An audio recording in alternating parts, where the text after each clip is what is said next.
നാളെ പെരുന്നാളാണ്. നാളെ മാത്രമല്ല, ഒരു മാസം മുഴുവൻ കുട്ടികളും യുവാക്കളും സ്ത്രീകളും എല്ലാവരും നല്ല സന്തോഷത്തിലാണ്. ഒരു മുഅ്മിനിനെ സംബന്ധിച്ചിടത്തോളം അവൻ നന്മയിലായിരിക്കലാണ് അവൻ്റെ പെരുന്നാൾ. അള്ളാഹുവിൻ്റെ അനുസരണയിൽ താഅത്തുകൾ ഏറെ ചെയ്തുകൊണ്ടിരിക്കുന്ന ഓരോ ദിവസവും അവന് പെരുന്നാളാണ്. സന്തോഷവും ആഘോഷവും അവൻ്റെ ഉള്ളിൽ അലതല്ലുന്ന ദിവസങ്ങളാണ്. ഇനി വരുന്ന ദിവസങ്ങൾ അള്ളാഹുവിൻ്റെ റബ്ബുൽ ആലമീൻ്റെ പ്രത്യേക ദിവസങ്ങൾ, പ്രത്യേക രാത്രികൾ, പ്രത്യേക സമയങ്ങൾ, പ്രത്യേക ഓഫറുകൾ. അതിൽ വെച്ച് ഏറ്റവും പ്രധാനമുള്ളതാണ് റമദാൻ 1 അന്നത്തെ രാത്രി. റമദാൻ 1 നോമ്പിൻ്റെ തലേ ദിവസമുള്ള രാത്രി. അന്ന് റബ്ബുൽ ആലമീനായ അള്ളാഹു സുബ്ഹാനഹു വ തആല ഈ ഉമ്മത്തിൻ്റെ മേൽ ഒരു പ്രത്യേക നോട്ടമുണ്ട്. ആ നോട്ടം ലഭിക്കുന്ന ആളുകൾക്ക് ഇരുലോകവും വിജയിച്ച ആളുകളിൽ അള്ളാഹു എഴുതുകയാണ്. സഈദോ ഷഖിയോ എന്നുള്ളയിടത്ത് ഇവനെ സഈദ് എന്നുള്ള കാറ്റഗറിയിലേക്ക് മാറ്റുകയാണ്.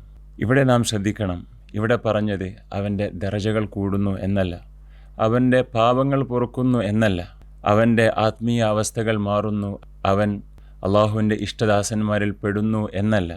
ഈ കാര്യങ്ങളെല്ലാം ഒരു മനുഷ്യന് വന്നാൽ അത് വീണ്ടും പോവാം. വലിയ മർത്തബകൾ എത്തിയ ആളുകൾ വീണ്ടും താഴേക്ക് വന്നിട്ടുണ്ട്. പക്ഷേ എന്നേക്കുമുള്ള വിജയത്തിൻ്റെ കഥയാണിത്. സഈദ് എന്നുള്ള വലിയ വിജയിയുടെ നാമം അവന് കിട്ടുന്നൊരു രാത്രിയാണ്.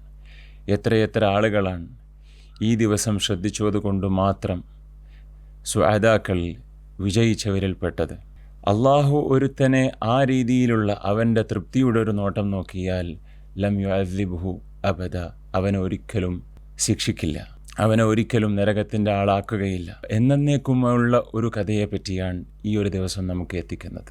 എത്രയെത്ര ആളുകളാണ് അന്ന് വിജയികളിൽപ്പെട്ടത്, എത്രയെത്ര ആളുകളാണ് അന്ന് അള്ളാഹുവിലേക്ക് അടുത്തത്, എത്രയെത്ര ആളുകളാണ് അന്നത്തെ രാത്രിയിൽ മാത്രം ഒരു ശ്രദ്ധ കൊടുത്തതുകൊണ്ട് അവർ ഏറ്റവും വലിയ വിജയത്തിലേക്ക് എത്തിയത്. ഈ രാത്രിയിൽ സൂറത്തുൽ ഫത്ഹ് ഓതണമെന്ന് മഹാന്മാർ നമ്മളെ പഠിപ്പിച്ചിട്ടുണ്ട്. ഈ രാത്രിയിൽ ഉള്ള ഫർളായ നിസ്കാരങ്ങൾ ജമാഅത്ത് കളയാതെ, സുന്നത്തുകളും തറാവീഹും തീരെ നഷ്ടപ്പെടുത്താതെ പ്രത്യേകമായി രീതിയിൽ ഒരുങ്ങിയിട്ട് നമ്മൾ അള്ളാഹുവിൻ്റെ മുന്നിൽ നിൽക്കുന്നു എങ്കിൽ നമ്മൾക്ക് ഈ രാത്രിയിലെ പ്രത്യേക നോട്ടം കിട്ടും. അള്ളാഹു ആ രീതിയിലുള്ള സുഅദാക്കളിൽ നമ്മളെ പെടുത്തുമാറാവട്ടെ.